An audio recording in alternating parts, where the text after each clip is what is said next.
You have felt it, haven't you, that invisible recoil in another's eyes, a subtle contraction of their spirit when you enter the room. You mistake it for hostility, yet beneath it hides a mirror. The hatred you perceive is not truly directed at you.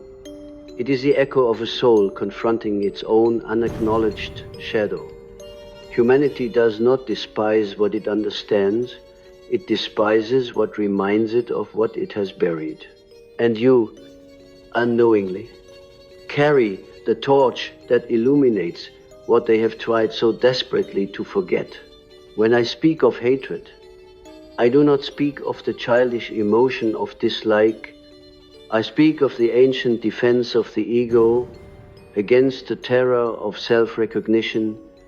Every human being is haunted by the image of who they might have been, by the potential they have betrayed.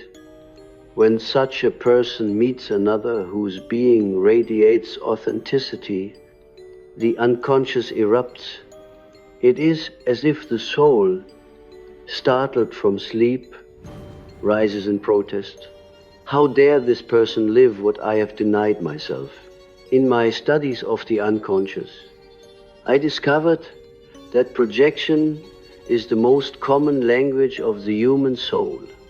We project our unlived life onto others. What we cannot accept within ourselves, we see clearly in another, and then we fight it, curse it, attempt to destroy it. It is far easier to wage war on an external figure than to make peace with one's own disowned parts. Thus, hatred becomes a kind of confession. Though few recognize it as such, the person who hates you does not see you at all. They see an archetype, a living embodiment of what they have repressed. Perhaps your calm exposes their chaos. Perhaps your light reveals their inner dimness. Perhaps your confidence stirs the memory of their own long-forgotten power. Whatever it is, the psyche cannot tolerate it. So it reacts defensively, wrapping its wound in aggression. This is why the mystic and the authentic suffer loneliness. To walk close to truth is to awaken shadows in others. Their hatred is not your curse, but your mirror. It tells you how deeply your presence disturbs the collective lie. Do not resent it. Understand it. When one's consciousness rises, it naturally stirs the sleeping unconscious of those nearby. The soul that has spent years anesthetized cannot bear to feel again. So it calls the awakener arrogant, strange, dangerous. Yet beneath those accusations lies a trembling reverence, for something in them knows that you are free, and that freedom exposes their chains. You will notice how such hatred rarely feels impersonal. It burns with intimacy, as though you had wronged them in some forgotten dream. This is the mark of projection. The ego senses in you not a stranger, but a long-lost fragment of itself. You become the vessel for its self-reproach. The unconscious whispers, "That could have been me, if only I had not betrayed my own soul." But because this truth is unbearable, it must be inverted. You are evil, you are the problem. How? I remember a dream from one of my patients, a quiet woman who believed herself unworthy of love. In her dream, she was pursued by a figure of light, gentle, radiant, yet terrifying. She fled through corridors of mirrors, each reflecting her distorted form.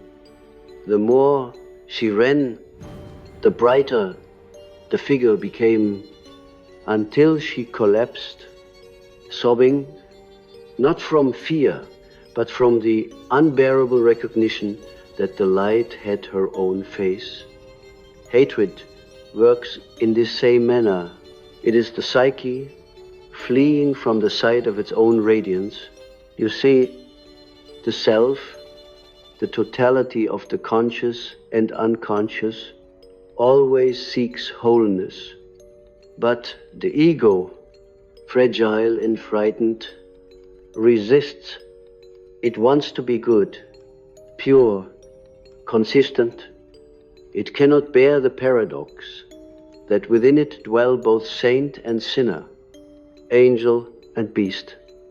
So when the ego meets someone who seems to embody the qualities it has repressed, it lashes out. The hatred is the sound of its inner split, echoing outward. Imagine the person who prides themselves on humility encountering one who stands firmly in self-worth. To the humble ego, that confidence appears as arrogance. Imagine the person who suppresses their sensuality, meeting someone who moves with natural grace. They call them immoral. The ascetic despises the dancer, not because of sin, but because the body of the dancer awakens the buried body within the ascetic.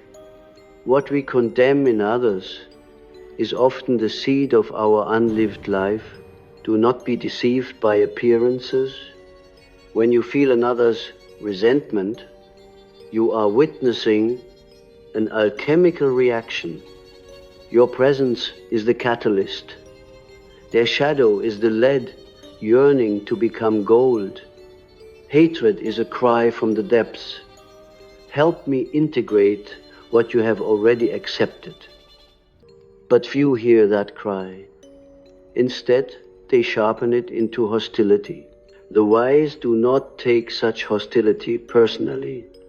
They see through it, as through smoke, and perceive the trembling child beneath.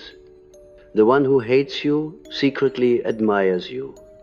Their envy is the guardian of a buried treasure.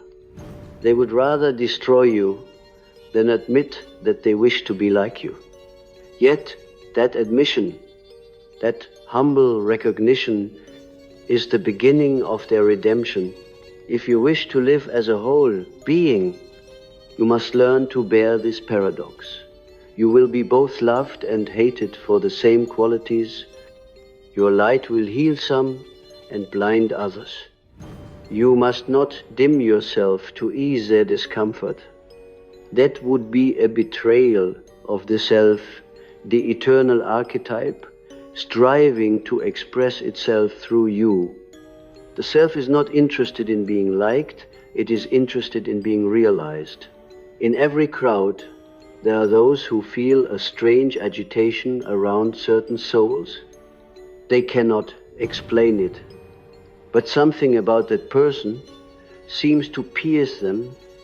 Often, the one who is hated is simply the one who refuses to play the collective game of pretending. When you walk with authenticity, you remind others of the masks they wear, and no mask enjoys being reminded that it is only a mask. To the superficial mind, authenticity is threatening. It dismantles the fragile structures that protect the ego from its own truth.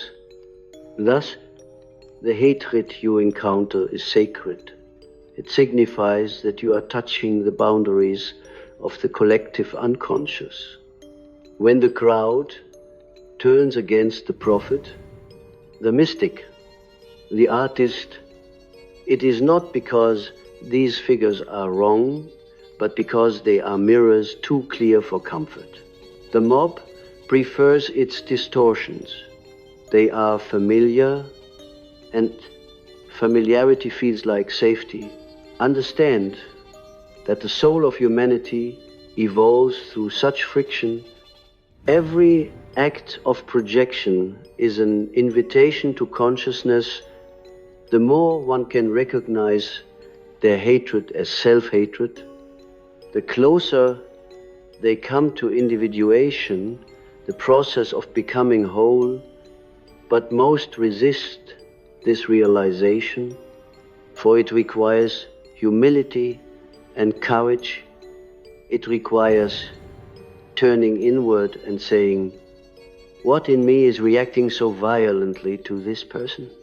When you begin to live from your inner center rather than from social approval, the hatred of others loses its sting. You see it for what it is, a symptom of the spiritual illness. You become compassionate, not in a sentimental way, but in the profound way of understanding the tragic comedy of human projection.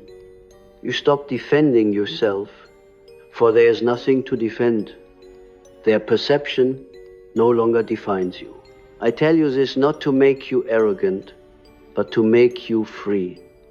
For the greatest danger for the awakened soul is to internalize the world's hatred and call it guilt. Many luminous beings retreat into shadows, believing they must be wrong to evoke such resistance. Yet, in truth, resistance is proof of impact. The darkness always howls when light enters its territory. You may ask, but why must my light cause such pain in others? Because pain is the beginning of transformation. The psyche resists change, and every illumination burns. When your presence disturbs another's peace, it is because their peace was built upon repression. You have not wounded them. You have revealed their wound. Every relationship is an alchemical vessel in which the unconscious is cooked into awareness. Hatred is simply a stage of this process, the nigredo, the blackening. It is the putrefaction before rebirth. When someone hates you, do not flee the encounter in fear. Observe it, hold it with the same stillness the alchemist holds his crucible. There, in the heat of that psychic reaction, gold is being prepared. The wise mystic once said, "Forgive them, for they know not what they do." This is not a moral command, but a psychological truth. They truly do not know. Their hatred is an unconscious reflex. The psyche's attempt to protect itself from expansion. You stand as a mirror of their possibility, and possibility is terrifying. It threatens the carefully constructed identity that says, I am this and not that. But the self whispers, you are all of it. And that whisper is what they cannot yet bear to hear. You may notice that the more you integrate your own shadow, the more you accept your darkness, the less hatred you provoke. For the world mirrors your own integration. Those who still hate you merely represent the unintegrated fragments of the collective. Do not despise them. They show you where humanity still sleeps, yet do not martyr yourself for their comfort. Compassion does not mean self-betrayal. There is a sacred solitude required for those walking the path of individuation. Often, the soul must separate from the collective to return later with wisdom. Do not confuse isolation with rejection. The caterpillar, too, must be alone in the cocoon before it becomes the butterfly. There is a moment in every awakening soul when the hostility of others becomes the teacher. It is the crucible through which humility is born. For the one who understands the psyche knows that hatred received is not a verdict, but a mirror. It shows where humanity still resists consciousness, when you begin to see it this way, their resentment becomes a sacred text written in invisible ink, a psychological scripture that reveals how shadow dances between human beings. I have often said that the unconscious does not simply live within us, we live within it. It is a vast field of invisible forces, and every relationship is an intersection of psychic currents. When you walk into a room, your field meets the fields of others. The energy shifts. Sometimes it harmonizes, sometimes it cracks. Those who hate you are not reacting to the surface of your being, but to the archetypal resonance you carry. Perhaps you embody the hero, the rebel, the magician, or the healer. These archetypes awaken corresponding figures in others, some light, some dark.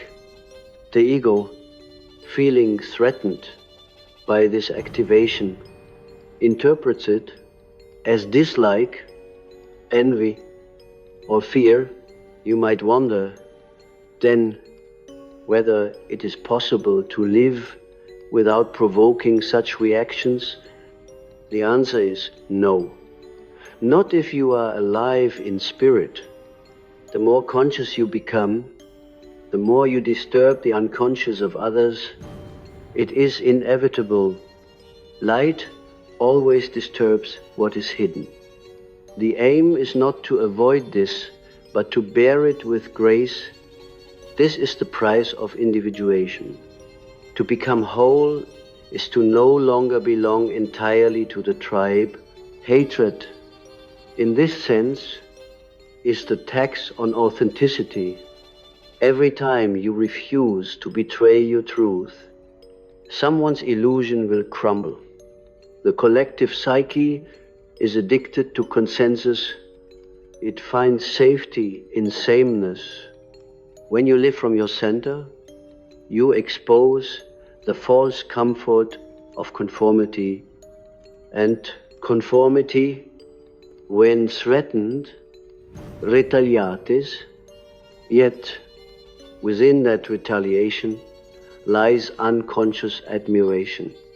The psyche attacks what it secretly worships, but fears it cannot possess. In one of my lectures, I once described this as the mystical tension between the individuated soul and the collective unconscious. The more one embodies the self, the archetype of totality, the more one provokes the fragmentation of others. To be near wholeness is to feel the ache of incompleteness. People sense the vastness within you and mistake it for arrogance because their own boundaries begin to dissolve. They have lived so long in identification with their mask, their persona, that when the mask slips, they panic, and you, unknowingly, become the catalyst of their unraveling. There is a strange mercy in this dynamic, for even their hatred is a bridge to their salvation. Hatred is energy. It binds them to what they reject. In time, that very energy can turn inward and ignite introspection. Many who once despised the truth later worship it, for the seed of hatred and the seed of transformation grow in the same soil.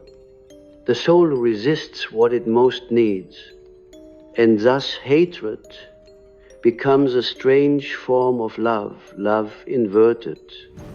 Love, afraid of its own depth, think of Christ, of Socrates, of every mystic burned by the crowd. They did not provoke hatred through violence, but through presence, their mere being contradicted the unconscious structure of the age. When you live authentically, you will meet your own crucifixions. subtle or overt, but the cross, psychologically speaking, is not punishment. It is the symbol of integration, the intersection of opposites. You are nailed to the tension between heaven and earth, spirit and matter, shadow and light. The one who endures this tension without collapsing becomes the bridge through which others may cross into consciousness. Do not therefore shrink when the arrows of misunderstanding come. Know that they are ancient instruments of evolution. They pierce not your skin but your pride, your attachment to being liked. To walk the path of the self is to sacrifice the illusion of universal approval. If you are loved by everyone, it is a sign that you have betrayed your individuality, for consciousness is always disruptive. It questions, it illuminates, it breaks, and yet do not harden your heart. Do not become the very thing you have transcended. To despise those who hate you is to remain entangled in the same unconscious field. The wise one looks upon their persecutors with quiet pity, not superiority, but understanding. They see the trembling child beneath the mask of scorn, the unhealed wound screaming beneath the sneer. They know that hatred, in the end, is fear disguised as contempt. In the alchemy of the soul, every emotion has a purpose. Hatred, when transmuted, becomes revelation. It forces both the hater and the hated to see beyond appearances. The hated learns detachment. The hater is eventually confronted by their projection. This is why the mystic must neither retaliate nor retreat, but stand still, a mirror that reflects without distortion. There is a dream that comes often to those on the path of individuation. A dream where one stands in a marketplace, surrounded by shouting faces, each throwing stones that turn into mirrors before they strike. This dream speaks a universal truth, that all attacks are reflections, not realities. The mirrors show you aspects of yourself you must yet integrate. For even when hatred seems wholly unjust, there is still something within you that must learn to bear it without identification. You must learn the art of containment, to hold the tension without collapsing into resentment or despair. And so, when you ask, why do they hate me? I answer, because you have become a mirror of their unlived life. You are the embodiment of their potential, and potential is unbearable to the unawakened. The soul that has forgotten its own depth despises anyone who reminds it of its divine origin. You become, for them, the serpent in the garden, the one who whispers, "You could be more," but the ego, loving its security, chooses exile over evolution. Do not curse them for this. Remember that you too once lived in that same blindness.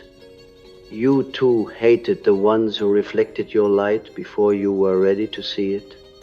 The journey of the soul is circular. Today's rejected one is tomorrow's awakener.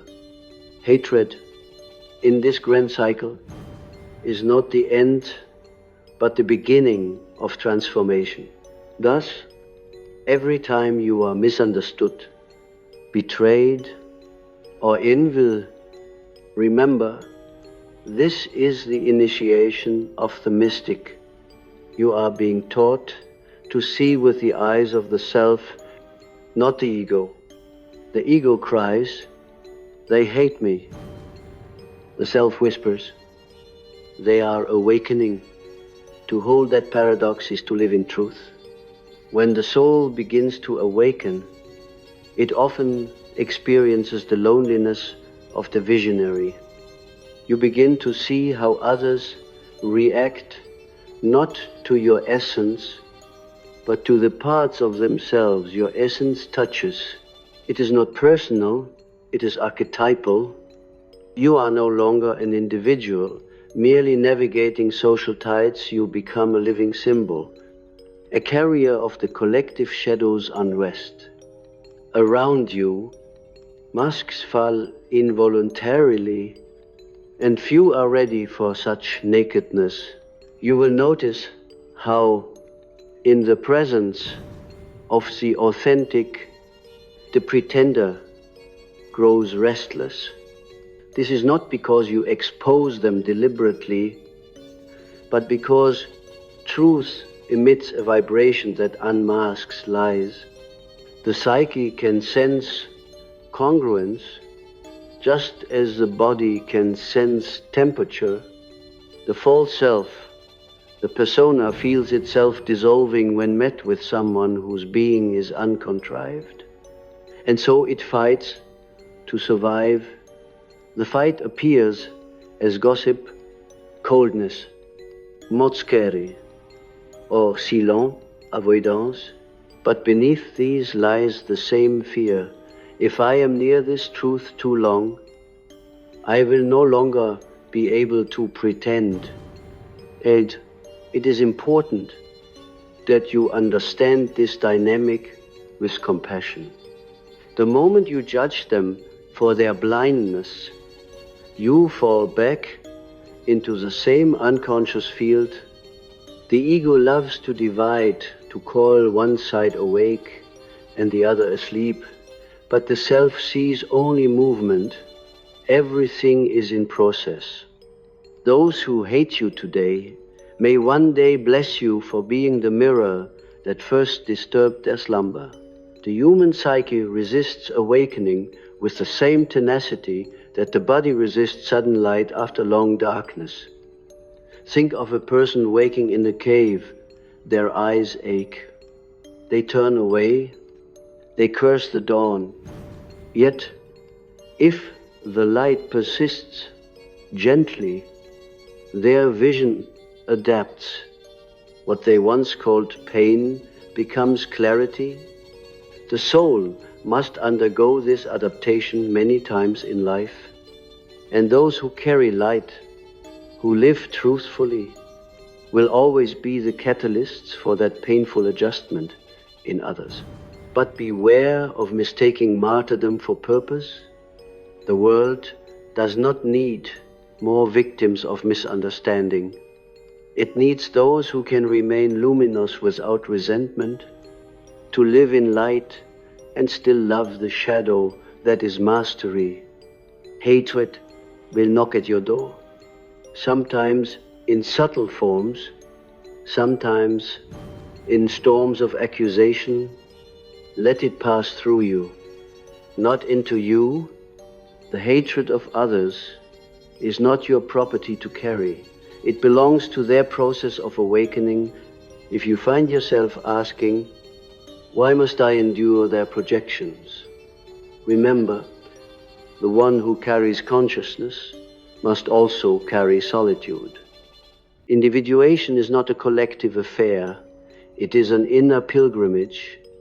Every step into authenticity separates you from the unconscious comfort of the group.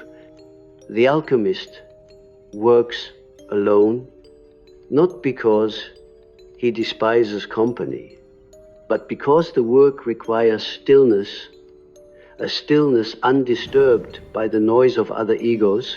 In that solitude, the soul learns a new language, silence, that speaks compassion without sentimentality, love that does not demand reciprocity. This is the paradox of spiritual maturity. You feel deeper yet react less. You see hatred and do not flinch. You understand that it has nothing to do with your worth.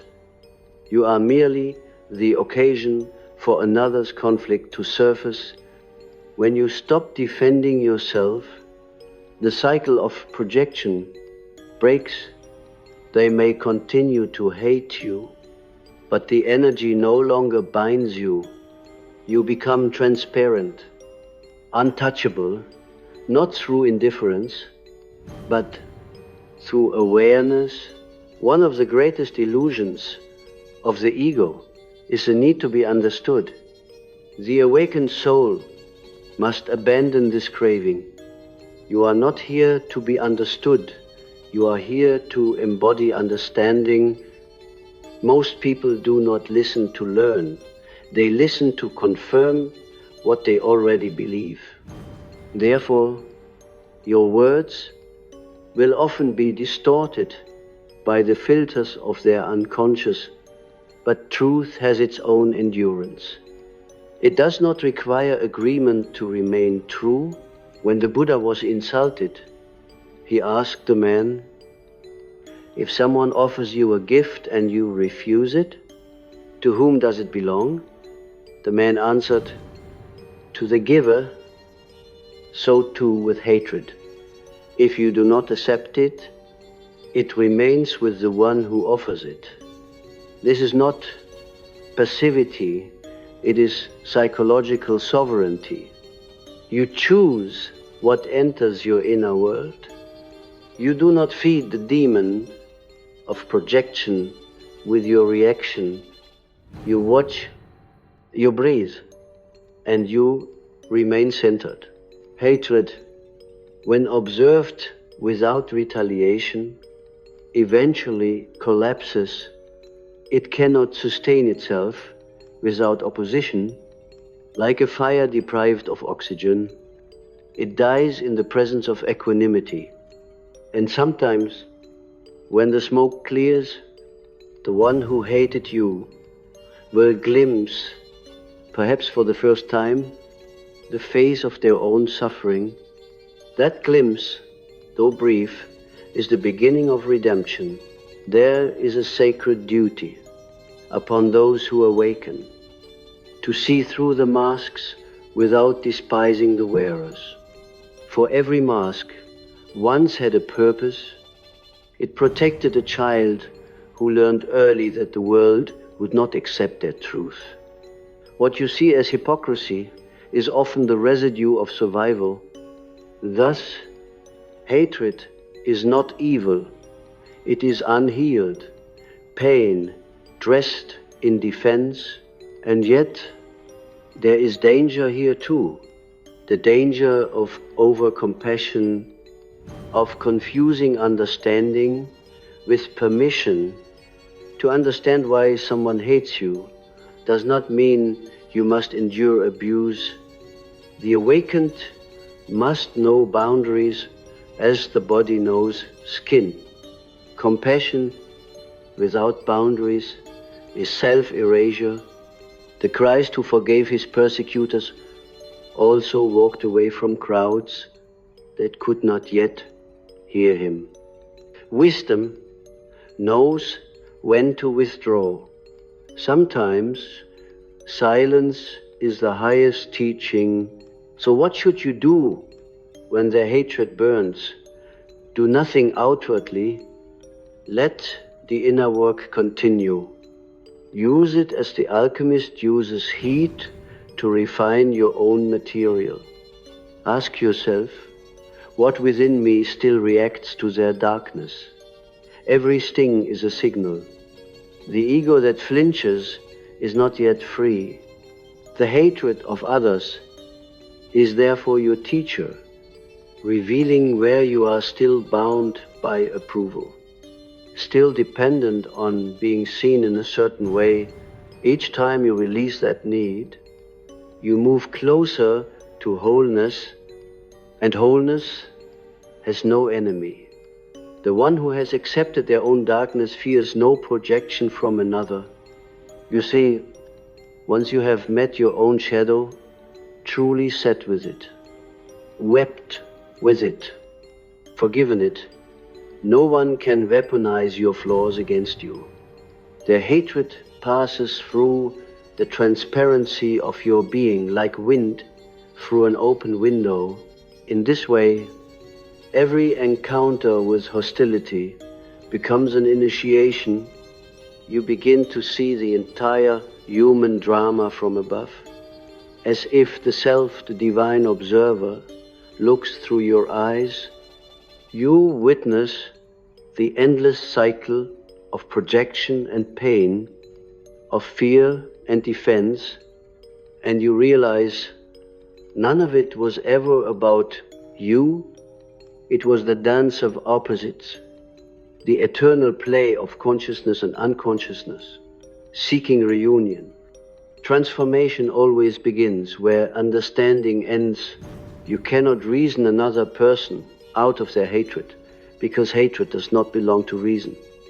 It belongs to the underworld of the psyche, to that primordial ocean beneath intellect, where forgotten wounds still pulse with ancient life. If you try to meet it with argument, you sink. If you meet it with awareness, you rise. The secret is not to fight the current, but to illuminate it. What is hatred? Truly, it is the soul's fever, a sign that something suppressed too long has reached its breaking point. Just as a fever burns to cleanse the body, hatred erupts to purge the psyche of unbearable contradictions. It is the shadow's rebellion against repression. Therefore, the one who evokes hatred is often the healer, in disguise the unwelcome physician who opens the wound that must finally be drained. To transmute hatred is to see it as energy, not enemy. When you stop personalizing it, you begin to work alchemically. In Jungian terms, hatred belongs to the nigredo stage, the blackening where matter decomposes so that it may be reborn. This dark phase cannot be skipped. It is the necessary disintegration before the dawn of integration. The psyche, like the cosmos, creates through destruction. When others hate you, they are undergoing their own nigredo. You have become the catalyst that stirs the contents of their unconscious. You stand in their psychic laboratory, turning their calm into chaos. But remember, chaos precedes creation. It is the void before the new form appears. To bear being that catalyst is to live as the philosopher's stone, silent, immovable, transforming all that touches it, yet unchanged itself. There is a profound stillness. In this role, you cannot save them from their process, nor should you. Each soul must walk through its own darkness to reach its own light. Your task is to remain conscious in the face of their unconsciousness. If you descend into their hatred, you lose your alchemy. You become reactive, and reactivity is the opposite of transformation. To transmute is to hold awareness in the fire without burning. Often, the soul learns this lesson through pain. You will lose people who cannot bear your growth. You will be accused of arrogance, of coldness, of cruelty, not because you are any of these, but because your evolution threatens their stasis. Remember, nothing provokes hatred like change. When you change, you unconsciously ask others to change with you, and most are not yet ready. They prefer the old story in which you fit their expectations. Your new self becomes an unrecognizable figure in their inner theater. And so they try to destroy, to restore the play they once understood, but you cannot shrink back into a role you have outgrown. The costume no longer fits, and pretending only breeds self-contempt. Better to walk alone in authenticity than to live adored in falsity.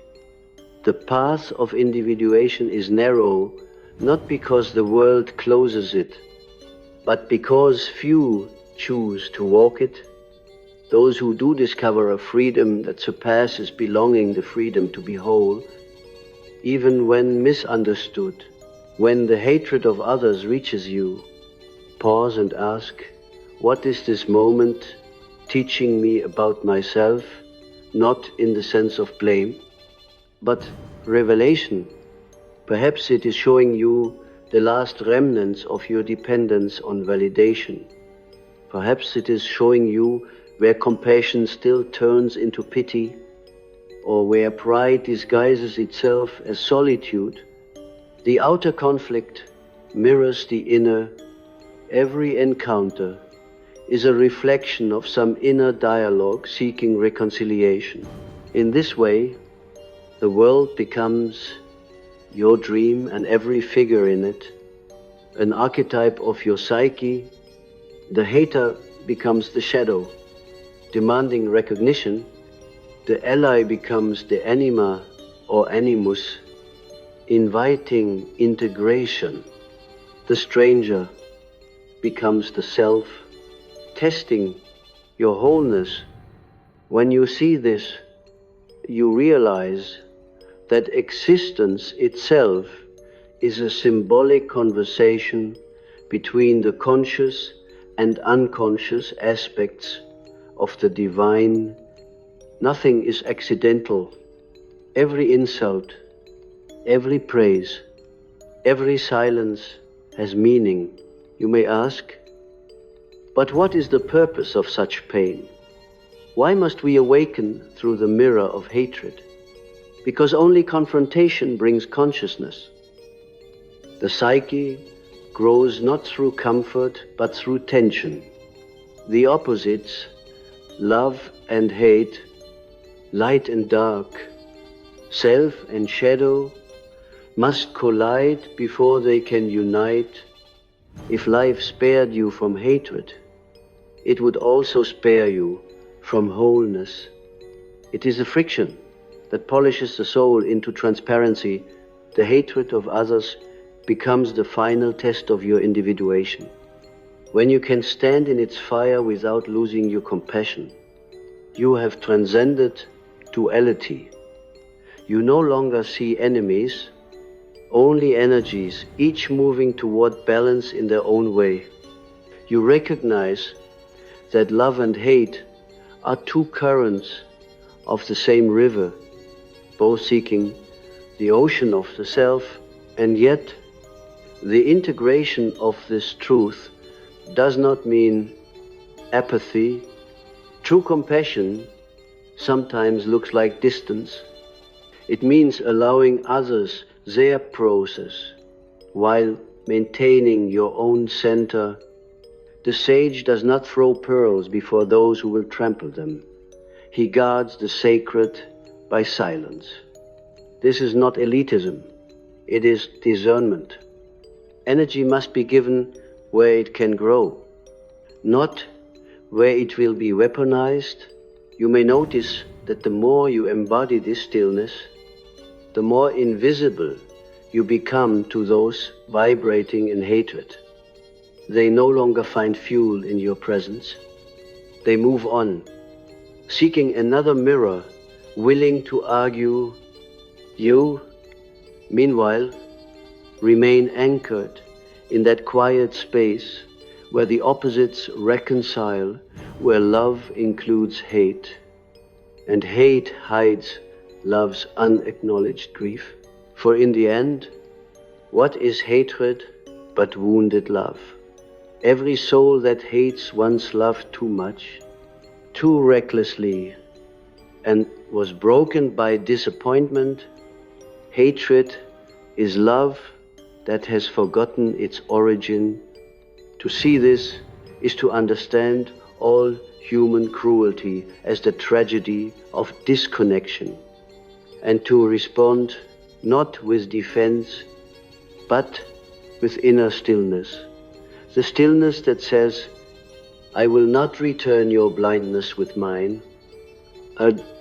You begin to sense that even those who despise you are parts of your own vast self-fragments of the same divine consciousness, playing out the eternal drama of separation and return. The hatred you receive becomes the shadow of your own compassion, reminding you that you too have hated, feared, denied. When you embrace this, the circle closes. Hatred becomes a teacher of love. The mirror turns into a window. There comes a sacred point on the path when hatred ceases to wound you, not because the world has changed, but because you have. You begin to feel something vast and impersonal moving through you, a stillness that no opinion can touch. It is not indifference, it is presence.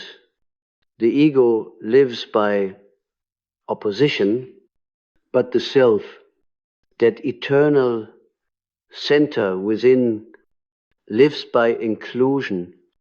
It no longer says, this is good, that is bad, but sees how every force serves the movement toward wholeness.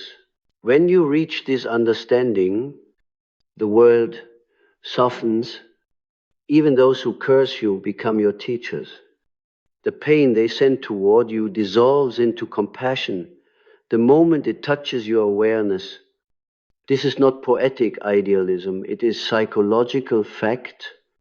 The unconscious cannot remain dark in the presence of one who sees. Consciousness dissolves projection as sunlight dissolves fog. What others send toward you reveals who they are, but also who you are becoming. You become the observer of all reactions, theirs and your own, and that observation itself transforms everything.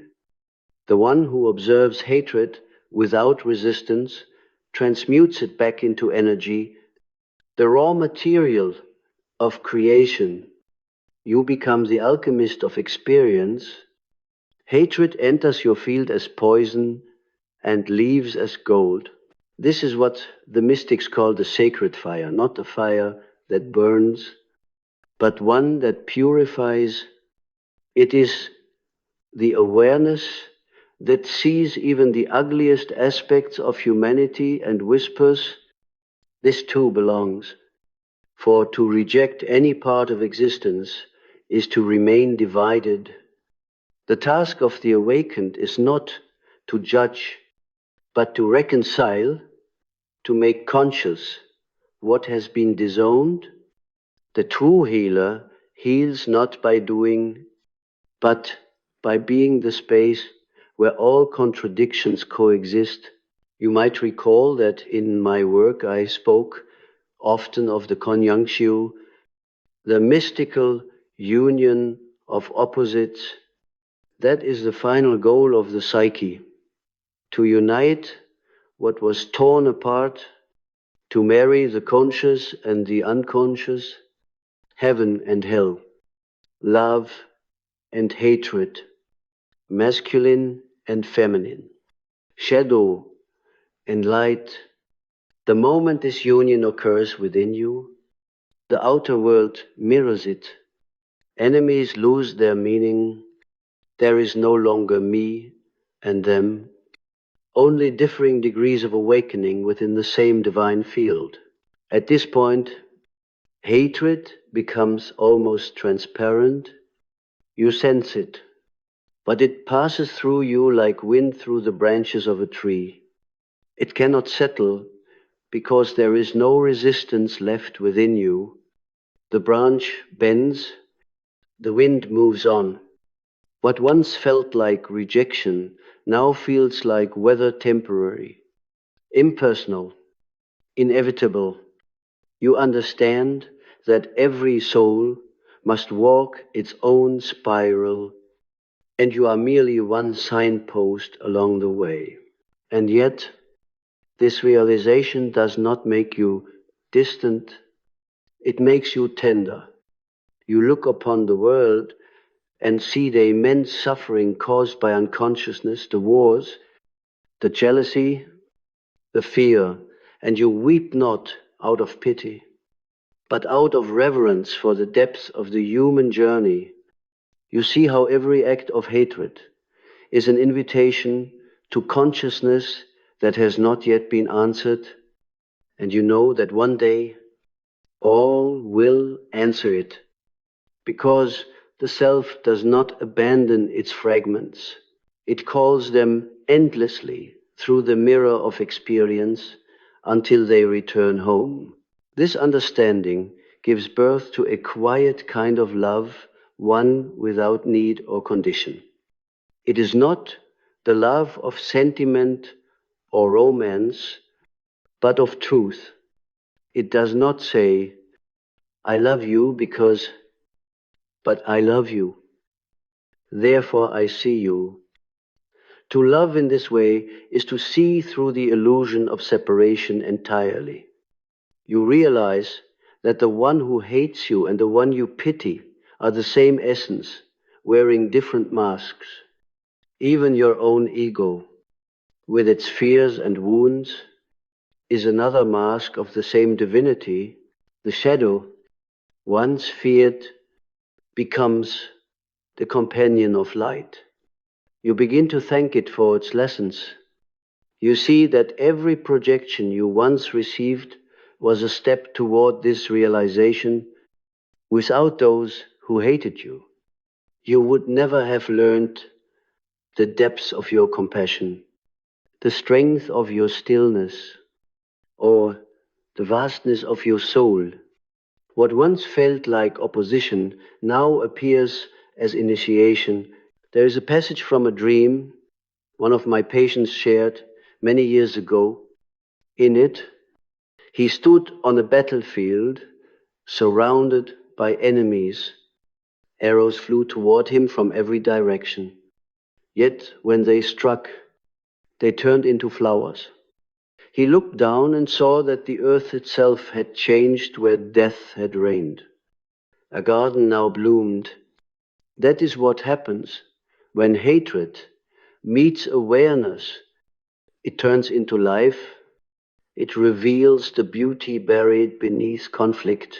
You see, consciousness is not about escaping the world, but redeeming it. It is the light that enters the darkest places and whispers, you are still part of me. The alchemist does not flee the lead. He works with it until it becomes gold. So too, the awakened one does not flee hatred, but transforms it into understanding. The energy that once wounded you becomes your fuel for creation, your compassion, your wisdom. In this state, you stop trying to convince others of your worth. You no longer seek their approval or fear their rejection. You simply are like a mountain. You remain. Storms may rage around you, but they cannot change what you are. Those who climb your slopes may curse the steepness, but when they reach your summit, they will thank you for existing. Such is the destiny of the conscious soul, to be misunderstood now so that others may understand later. And when you finally stand in that space of inner silence, you realize that the entire journey from being hated to transcending hate was never about others at all. It was the self leading you back to itself, using every mirror, every wound, every shadow as a map. You see how hatred served love by teaching you to love without condition. You see how rejection became acceptance in disguise. Now, when you meet those who once despised you, you bow inwardly, not in submission, but in gratitude, for they were your sacred adversaries, your sculptors in the dark. Without them, the contours of your soul would remain unformed. They were the hands of destiny shaping you into wholeness. And in that moment, you finally understand the truth that had been whispering all along. They never really hated you. They only hated themselves when they were around you because your light revealed their unlived life. Your freedom mirrored their chains. Your authenticity reflected their forgotten truth.